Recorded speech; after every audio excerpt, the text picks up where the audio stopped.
And now the latest on former President Trump and the investigation that surrounds him. Investigations, plural. His lawyers plan to ask a judge to appoint a neutral party to review and possibly return evidence collected during the FBI search of his Mar-a-Lago home. Robert Costa is at the federal courthouse in West Palm Beach. Bob, good morning. Good morning. As you said, this week will test former President Trump's legal team as he faces probes in several jurisdictions, but especially here in Florida, where his lawyers plan to ask a judge to appoint a neutral party to review and possibly return evidence collected from the FBI search at his Mar-a-Lago home. How do you feel, Mr. Trump? As the August 8th FBI search of Mar-a-Lago dominates the national political scene, CBS News has learned that some associates of the former president believe the Justice Department probe stems from a flurry of disorganized activity as he left office. Sources say Trump decided to bring around 24 boxes of material to his Florida home instead of handing them over to the National Archives, a move that ultimately alarmed federal investigators, who worried the boxes contained classified information. According to the unsealed FBI search warrant and property receipt, agents seized 11 sets of classified documents, including 4 sets that were labeled top secret. It came months after a lawyer for Trump signed a document declaring all such material had been returned to the government. This is very serious business. When documents have those markings, it generally indicates that the source of information is very sensitive. The Justice Department has until Thursday to show a Florida judge its proposed redactions to the FBI warrant's underlying affidavit, which could now be released to the public amid calls for transparency. How did the FBI justify raiding Mar-a-Lago and spending 9 hours in the president's house? The affidavit's going to have them tell publicly now what they told the court they were going to go find. Meanwhile, in the investigation into efforts to overturn the 2020 election results in Georgia, Senator Lindsey Graham's scheduled testimony before a grand jury this week is temporarily on hold. A federal appeals court is allowing more time to determine if any part of the Constitution protects a U.S. senator from being questioned about legislative work. There is no doubt in my mind that the most risk to the former president is, in fact, the Georgia investigation. Despite these investigations, advisors to former President Trump tell us he feels emboldened about his chances in the 2024 presidential race should he decide to run. Another possible 2024 contender, former VP Mike Pence, was in Iowa over the weekend. Pence told the Associated Press that when he left the White House, he did not take classified information with him. Well, that is good to know. So we have a variety of different things to talk to you about. Let us start with this possible appointment of what they call a special master. Trump's legal team is looking for sort of an independent arbiter to return some of the stuff that was collected. Can you explain the role of this individual and what the Trump team is hoping? Usually after this kind of search, lawyers for a client will take only a couple days to decide whether they will request a so-called special master or a neutral party to review collected evidence to see if there are issues about privilege and conversations with lawyers. But they've waited about 2 weeks here to do this. We're told that this is likely coming sometime early this week, a motion to ask a judge to have someone else appointed to review and collect the evidence, possibly return the evidence. This is an effort by the Trump lawyers to do more to try to figure out what the government has on its hands, but they have not filed it just yet. So we are waiting to see what the Justice Department submits to the judge in terms of a proposed redacted affidavit. I know that part of what the Justice Department has been arguing is that investigations are sort of ongoing.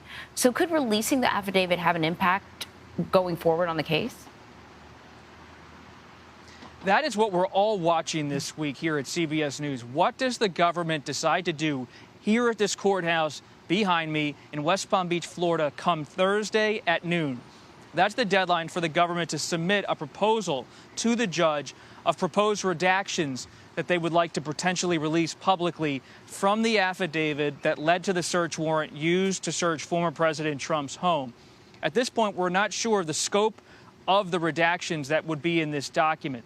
Does the government show a little bit more than expected, or does it essentially choose to show nothing. That's what we're all watching this week as the next chapter in this standoff between former President Trump and his lawyers and the government over this FBI search.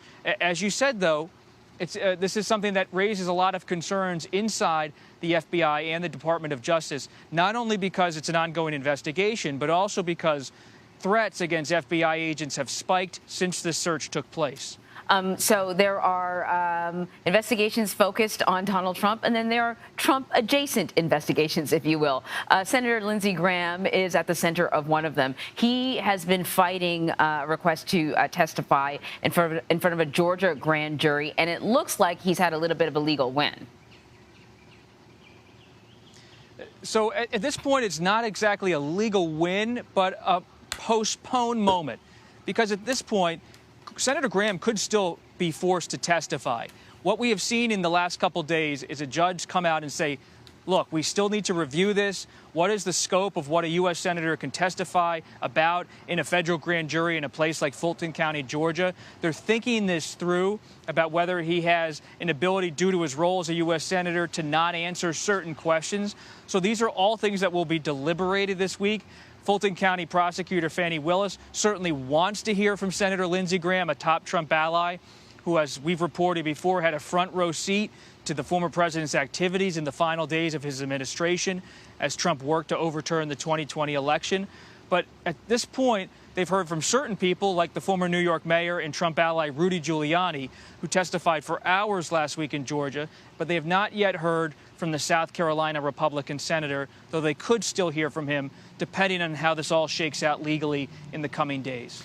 You know, you mentioned, Robert, that the former president feels emboldened about his chances should he decide to run in 2024. I can understand why, because certainly this has been a bit of a boom for him in terms of fundraising.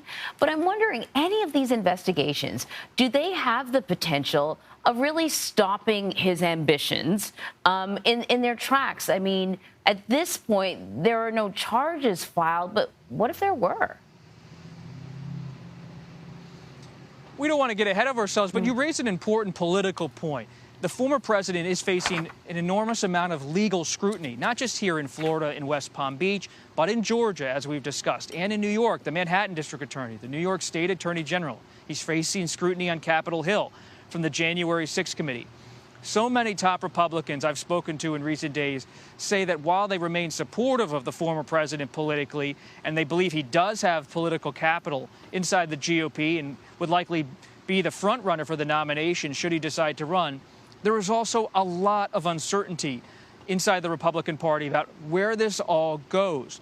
And they're not expecting an indictment at the top ranks of the GOP at this point, but they're just uncertain about what kind of challenges he would face politically because of the challenges he is facing legally. And that's why we're keeping a close eye on Florida Governor Ron DeSantis, who has his primary election here in Florida on Tuesday this week. We're keeping an eye on Virginia Governor Glenn Youngkin and so many other Republicans, like former Vice President Mike Pence in Iowa over the weekend, who are thinking about a possible run or being told to think about a possible run as the former president deals with all of these legal headwinds. Certainly not easy reading those tea leaves, Robert. Thank you very much.